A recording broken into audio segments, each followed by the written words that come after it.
Recorded live at PRS View Studios in Chicago, this is your Plastic Surgery Minute. Hi, this is Dr. Roy Kim from San Francisco. I'm joined here by Dr. Kaveh Alizadeh, who is the Chief of Plastic Surgery at Westchester Medical Center of New York Medical College. Thanks for joining us today. Pleasure, Roy. Thanks for writing a great article on dog bites. So, in terms of dog bites, when you initially see the patients, what sort of determines how you treat your patient, the child, as well as where do you bring them? Yeah, so we're at a major referral pediatric trauma hospital, and the paper that we did was to look at a 3-year study.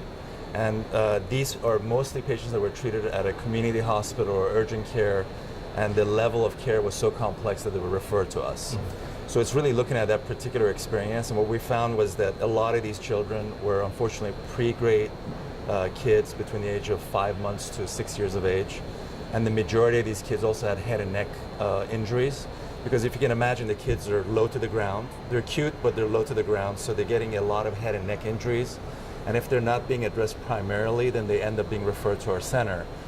And unfortunately, what we found is that if they're not addressed the right way right off the bat, they end up having long-term complications such as hospitalization that's long.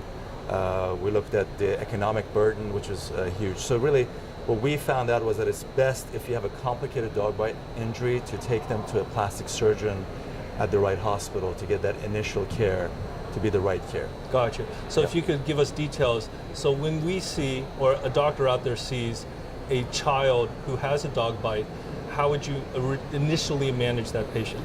Yeah, when we looked at these patients, we had 108 patients that received tertiary care. And we created an algorithm. So we've stratified this. If you have a puncture bite, you can manage that by just putting a moist gauze and an antibiotic topical. Once you have a laceration, if you do have a plastic surgeon, I think it's good to refer to the plastic surgeon to do the proper care of the laceration. But I think once you get to partial flap avulsions, which is part of the tissue coming up, or complete loss of tissue where you have exposed wound, all of those cases need to go to a referral center where they have pediatric plastic surgeons that do this kind of work. Because our view is that if you have the opportunity to do this the right way initially, they have to be admitted, they have to be on IV antibiotics to get the best outcome for your children. Great. Well, thanks so much for your paper, and thanks so much for joining us today. Thanks, Roy. Okay.